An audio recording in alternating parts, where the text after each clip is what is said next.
Oh, hi everybody. Welcome to my kitchen, my teeny weeny kitchen, but it's very efficient and I'm very happy to be here with you today. I thought we would take a little international trip. What do you think about that? Yes, Casual Gourmet style international trip. So if you saw Dan's vacation time, you saw that we took a trip to Croatia. The most beautiful country, the most beautiful beaches, the most wonderful people. If you really love the beach and mountains, waterfalls, national parks, you'll really like Croatia. So, my shtick is cooking. So I always buy a cookbook wherever we travel to. And of course, I bought one from Croatia. And I thought I'd make you something from Croatia. Their recipes are very simple. They're very rustic and stick to the bones type food, something that you would like. This is very easy, so pay attention. You can do this at home and get rave reviews. I always get rave reviews at home. Yeah. Okay, so let's get started. The first thing we do is we cut up some potatoes. Now, I've already cut up the potatoes and I've actually blanched them, cooked them, but I want to show you how we slice potatoes. You could use a knife if you want, but I use what we call a finger guillotine. It's a mandolin, and I'm going to show you how I cut up the potatoes. So I have a potato right here. Okay, it's very easy to do. So you start like this way. Okay, and look at how nice these are. They're perfect. Now we're going to cook these after. And always, you're not supposed to use your hands, of course, but it's really high up. So they have a little spiked handle here. So until I get down there, but here we go. Now that's pretty easy, isn't it? And it's going to take you, not take you any time at all to slice these things. So when you get down to this guy, then you put the spiky thing in there. So you have lots of sliced potatoes. Now this little thing didn't cost me anything. I forget where I found it, but I'm sure if you shop around, you'll find it. So I'm going to put these away because I just wanted to show you what I did with the potatoes. I've already made them. You can blanch them or you can cook them ahead of time whole and then slice them. But I think it would take a lot of time to cook a big whole potato. So I just slice them and then I cook them ahead of time. So I'm going to put these back in their little bowl. And then we're going to start building our moussaka. That's the dish we're making today. Croatian moussaka. Now, moussaka, a lot of people relate that to a Greek dish. And of course, it's a very famous Greek dish, moussaka. But the Greeks use ground lamb and eggplant in their moussaka. The Croatian people don't use a lot of lamb. It's mostly beef, ground beef that they use. So that's what we're going to start off with. Okay, I'm going to turn on my stove. And you'll notice how sparkly it is because I cleaned it just because you were coming. Okay, and I'm going to add like a couple of tablespoons of oil, just regular olive oil.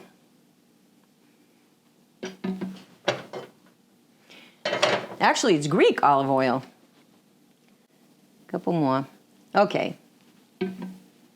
And, of course, if you're going to cook ground beef, you add onions first. Now, you know Dan doesn't like onions. I don't like it. But you have no idea how, you can't make anything that tastes good without onions. When they're almost done, we'll add the garlic because you don't want to burn. All right, here goes the garlic. Things go a lot easier when you prepare your things before you start cooking. It's called mise en place. French for put in place. Oh, it smells good. Okay. I'm going to use about 1.25 pounds of ground beef. I didn't get the leanest and I didn't get the fattiest. I got in between, like 85. Because you want, the fat gives it a little flavor, of course. And remember, we're cooking for a family. And this goes over real big for a family. It's almost like shepherd's pie. You know, shepherd's pie, you have the hamburg and the onions. I put carrots and corn in mine. And when I was growing up, shepherd's pie, my folks were French, Canadian French, my grandparents. And they used to call shepherd's pie pot de chinois, pot, P-O-T, de chinois. It was French for Chinese pudding. Don't ask me where it came from, but when we grew up, that's what it was. And I'm sure if some of you are out there and you're Canadian French, you've heard pâte de chinois before.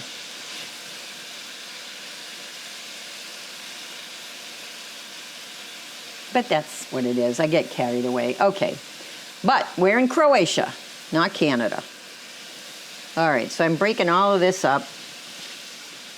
And it's almost time to stir it up. And you break up the hamburger with the back of the spoon, like this.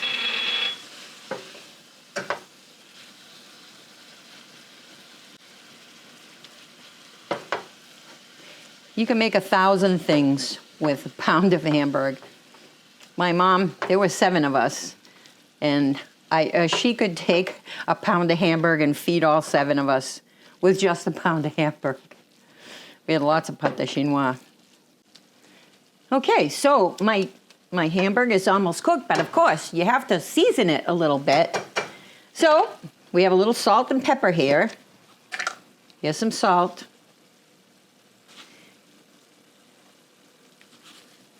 Okay, that's not a lot. And you can't not salt things. You won't get the flavor out of it. So you can be careful with it, but you really need to salt things. You need to season them.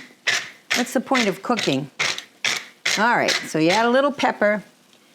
Now here's some of the recipe's ingredients too.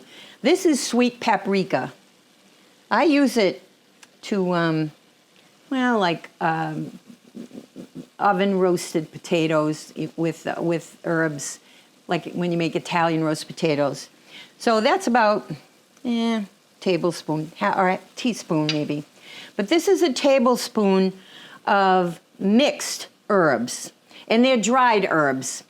I usually like to use fresh ones, and I grow them, but the recipe called for dried, so it's 1 tablespoon of mixed sage, rosemary, and dried thyme.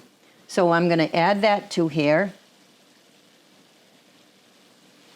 And sage, we usually use that at Thanksgiving because sage goes very well with turkey stuffing. Okay, so mix it up really good.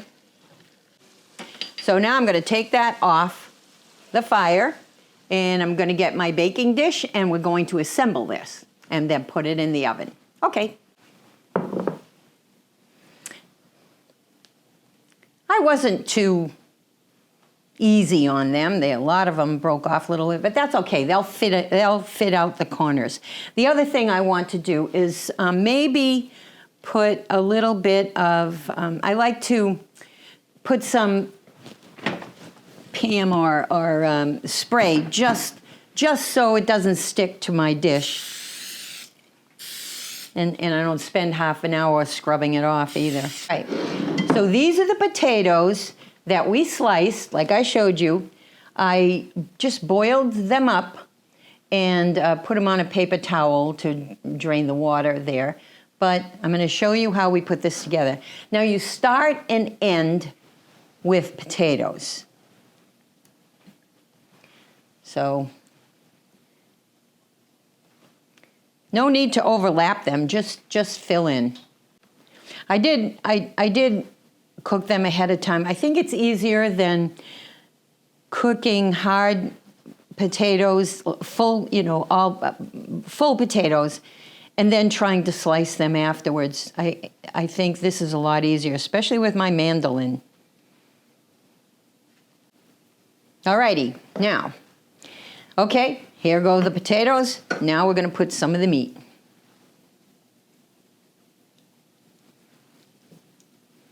So spread it out. Oh, it really smells good, the garlic and the herbs. I think you're going to love this.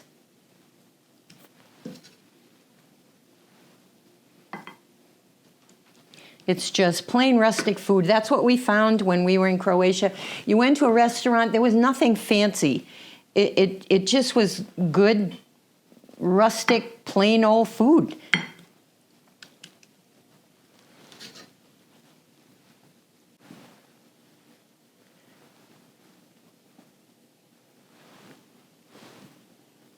There I go, breaking them apart again.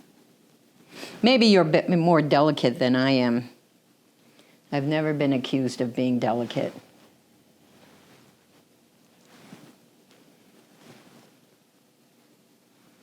You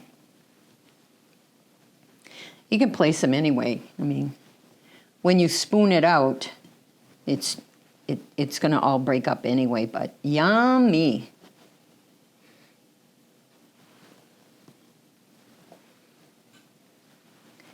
How many potatoes? Well, let me see. Depending on how big they are, I think I had some big yellow potatoes. Of course, I like the flavor from yellow potatoes. The recipe calls for about 2.5 pounds of potatoes, but I used three or four, like medium to large size potatoes. So, and it looks like I'll have plenty for the top layer too. Okay, so there's another layer of potatoes. Let's go back to our meat.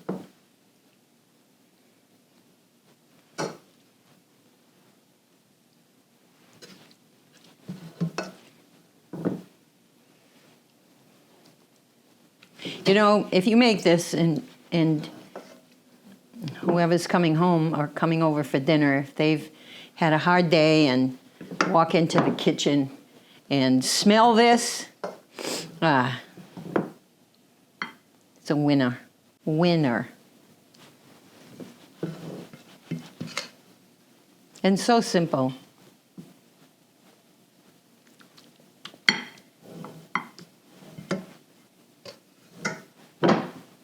Okay, I'll put that in the sink. Okay, so here goes the last layer of potatoes, because remember I said you start and end with potatoes?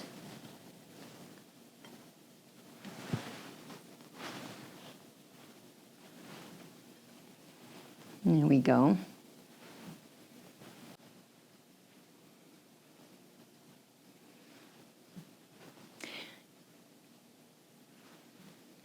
Croatia, they're people, very proud people, and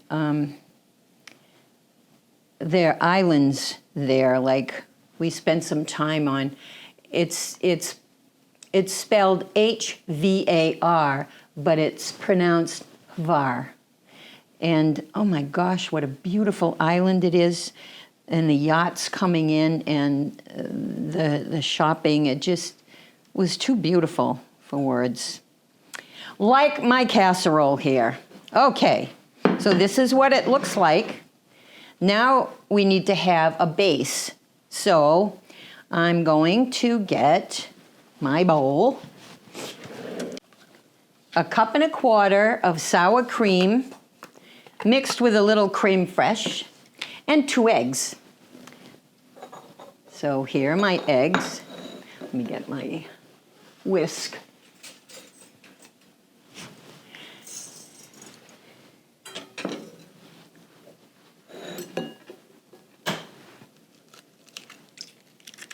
Oh, great. Now, if I was making eggs, like over easy eggs, I would break them. But because I want to break them, they don't break. Did you ever have that happen? Yeah, there you go. 2 perfect eggs. Yes. Now I need my little spoon. So this calls for, well, let's take the paper off first. This calls for 1.25 cups. So this is a 16-ounce container of sour cream. And we're only going to use not quite half because we're going to put some creme fraiche in there. Now, you don't have to use the creme fraiche. I love creme fraiche because it's got a elegant and spiky flavor to it. Just smooth.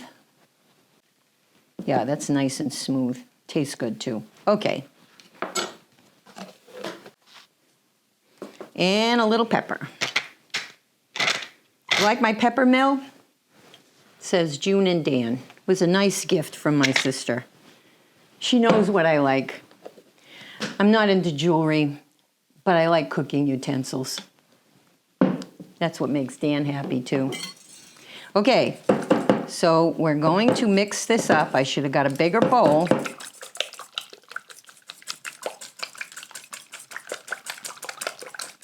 But it's working. Okay, so guess what we're gonna do with this? And you want it to like go down underneath too. You don't want it just on the top. So if you wiggle the dish a little bit, you know, a lot of it will go down underneath there.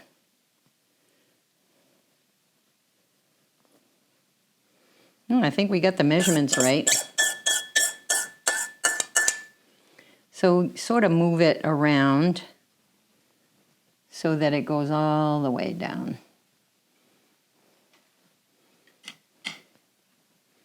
Now, it seems like you should put something on the top, but the recipe doesn't call for that.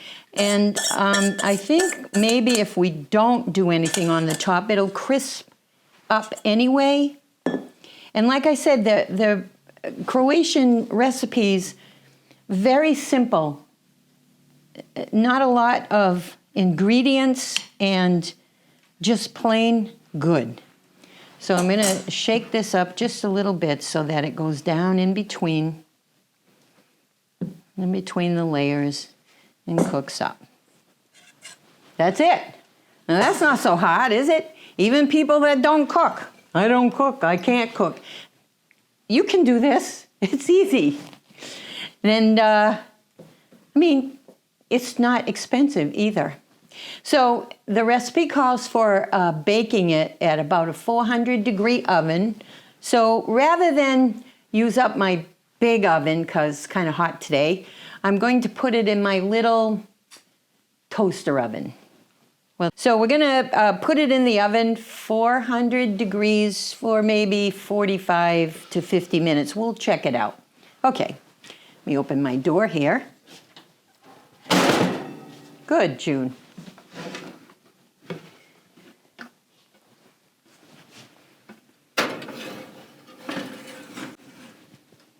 Okay. The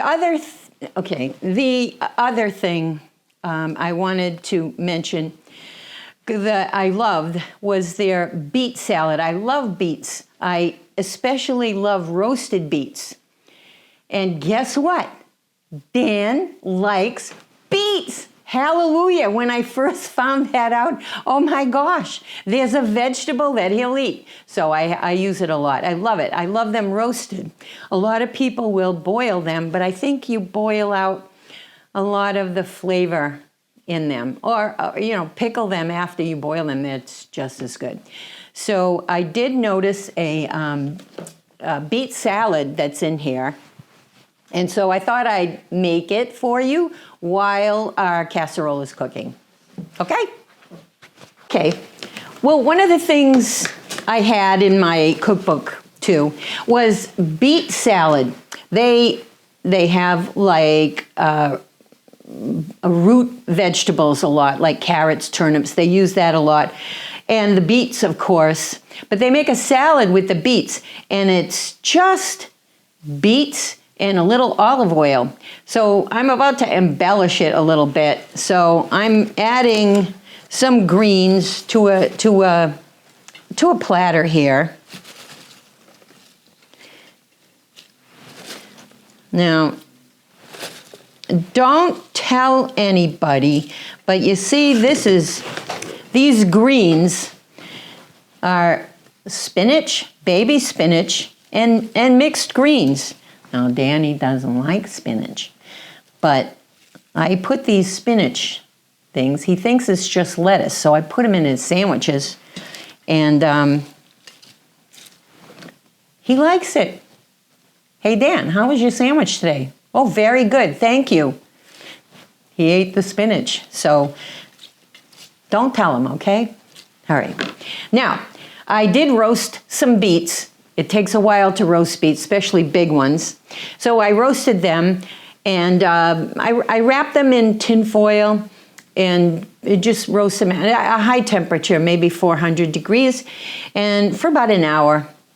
And then I take the tin foil out and peel them, and then I slice them up. So I figured I'd save the trouble and just show you the sliced beets. But here, I'm going to make the Croatian beet salad. All right, so I'm going to lay them all around here. I love beets, and it's one vegetable that Dan will eat. Praise the Lord. So I'm putting all of these on my plate here. I've got some chopped up oranges. I took an orange, a fresh orange, chopped it up, saved the juice, and then I'm just putting oranges around the beets. Not only is it colorful, it's delicious. Fresh beets. And I'm using the citrus juice, so that'll take the purple stuff off my fingers. Good one. And pour it all over the greens and the beets. And then I'm going to add a little bit of, this is flavored olive oil that I buy. I really like it. It comes from Cucina Aurora. And when I saw the name, I said, oh, I have to get this. That's my mom's name, Aurora. So I'm going to pour a little bit of olive oil, flavored olive oil, where I put the orange juice.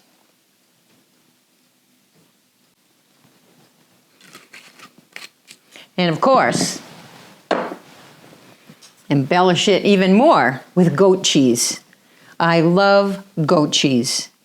This is very tangy with the sweet orange and the beets. It's just the perfect balance. So I crumbled it up a little bit here.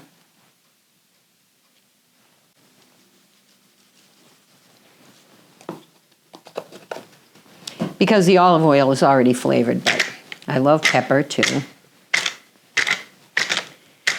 Dan doesn't like pepper, so we don't put it on his salad. Okay. And there you have it. So we have a fabulous dinner, and it didn't take any time at all, did it? You know, I think if you checked your credit card at the end of the month, find out how much you spend going out to eat, you will be flabbergasted. if you want to travel a lot like we do, stay home and cook. You go out to eat, it's at least 50 bucks. If you have a cocktail and the tips and everything, and I just can't see spending $30 on a bowl of spaghetti. But that's me. But if you wanted to travel a little more and you wanted to have the money to travel a little more, do an experiment. Stay home for a month. I don't mean don't go out and have fun. I mean, okay, maybe once a week but if you add up all of those coffee lattes that you buy in the morning, $5 here, then you have to pick up lunch, a sandwich here, that's maybe $10, who knows? And then go out at night and you have a drink and stuff. If you add all of that up, you will be amazed at what you're spending when you could do the same thing at home and enjoy each other. The sun's out, you can put a picnic table outside, or even take a lunch and go for a picnic, and that's your date night. But then you have money in the bank to travel, to go to Croatia and see all these fabulous places. So if you're ready to travel, though, you've got to call Dan and I, too, because we'll put a nice trip together for you to go to Croatia. Well, I'm going to put this aside now. I'm going to go check on my casserole and see how that is. Okay? So let's take this out. Oh, I wish you could smell this. I wish you could smell this. All righty. Let me put this here. I'll take it off the pan. You probably should wait and let it set for a little bit. Otherwise, you'll burn your tongue. So we'll wait a little bit until it cools off. But it smells amazing. Now, if you didn't want it so brown on the top, you could cover it with tin foil as it's cooking. But I kind of like that flavor of the crispy. The Croatian people don't embellish it. The recipe doesn't call for sprinkling paprika on the top or parsley or something pretty on the top. I mean, we can always do that. Look what I did with a plain old beet salad. But we could do that. But it's most people just want to dig in. So we'll wait for it to cool off a little bit and then we'll try it out. You see that nice custard in there? Oh my. Okay. So let's take a little bit in the corner here and go right down to the bottom. Oh, hello.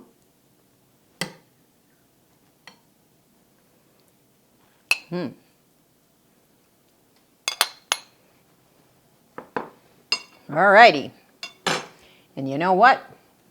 I'm going to have a little beet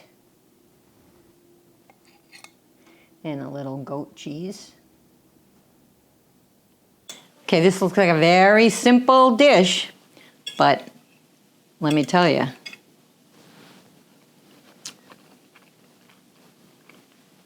it's delicious. I can taste the herbs in there. And usually I use fresh herbs, but this is pretty good with the dried, and they're definitely there. Your kids will love this. Your grandkids will love this. Your spouse will love this. Your in-laws will love this. Even your mother-in-law. She'll love it. And she'll be amazed that you made something so good. That's not nice, June. I'm sorry. It's a joke, okay? Just a little humor. Just a little humor. So go out to the supermarket, get a 1.25 pound Hamburg, get some yellow potatoes, get some sour cream. I'm sure you got eggs in your fridge. Get some beets, throw them in the oven, roast them for a little bit. That's it. You'll have a fabulous dinner. You'll get lots of compliments. I fish for compliments all the time. I get them, but I have to fish for them. You'll get them. So just remember, and let me know how it worked out. And if you want this recipe, it's easy. Just watch the video again or give me an email and I'll be happy to send it to you, but it's pretty darn easy to remember. For now, I'm the Casual Gourmet, June Weiner, signing off. Happy cooking. I think, what's his name? The French chef used to say that. Or was that? No. Jacques Pepin, that's it. He used to say that. Happy cooking. Signing off. Thank you.